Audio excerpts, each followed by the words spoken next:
Donc Stelneo, c'est la première pochette d'envoi réutilisable plus de 100 fois qui vient intégrer directement un système de calage qui vient se gonfler autour des produits les plus fragiles. Moi, c'est Léopold Briat, j'ai 20 ans, je suis originaire de Bordeaux et depuis 2022, j'ai cofondé Stelneo. Moi, c'est Vianney Dubourg, j'ai 20 ans et j'ai cofondé aussi Stelneo.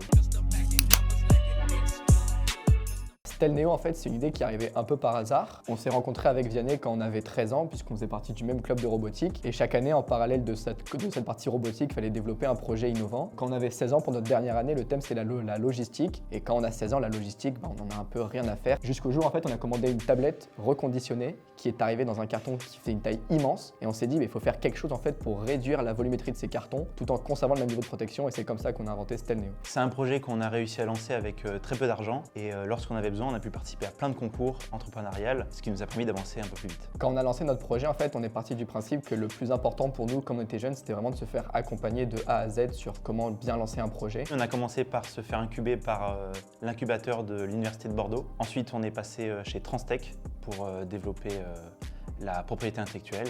Et maintenant, on est sur une grosse technopole à Bordeaux, TechnoWest. Via ces organismes d'accompagnement, on a pu avoir tout un suivi et des formations sur quels sont les leviers à aller activer quand on est des jeunes entrepreneurs et qu'on veut chercher un projet de R&D. Le plus gros frein avec notre âge, je dirais que c'est quand on s'est lancé, puisqu'il a fallu qu'on aille démarcher des industriels pour lancer nos premières séries, nos premiers prototypes. Et un industriel ne fait pas forcément confiance à deux jeunes de 16 ans qui se lancent un peu comme ça. Très vite, en fait, on a appris via des formations, via comment adapter notre posture orale à vraiment surpasser cette barrière de l'âge et arriver à limite capter des gens sur le fait qu'on soit jeune et qu'on ait un projet innovant à notre âge. À 16 ans, les parents s'inquiètent, mais ils avaient vu toute l'évolution du projet, donc ça n'a pas été un bouleversement du jour au lendemain. Et on a la chance surtout depuis le début de notre projet d'avoir le statut étudiant-entrepreneur, ce qui nous permet vraiment d'avoir un lien entre nos études et l'entrepreneuriat, de pouvoir adapter un peu notre emploi du temps.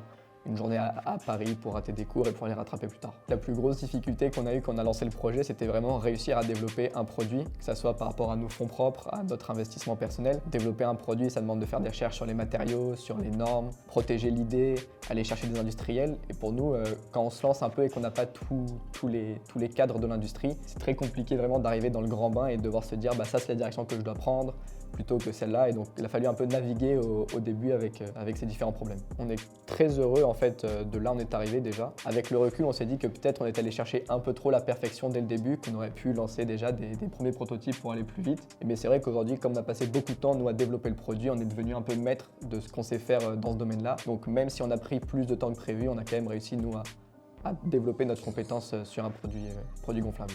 Mon conseil pour les jeunes, c'est de regarder autour de chez soi, dans sa région, parce que vous avez plein d'initiatives pour vous faire accompagner, aider, incuber. Et moi, mon conseil vraiment pour les jeunes qui veulent se lancer, c'est de ne pas avoir peur de parler de son projet, puisque c'est en parlant de son projet qu'on va déjà avoir des retours sur notre idée et qu'on va peut-être avoir d'autres idées qui vont nous venir.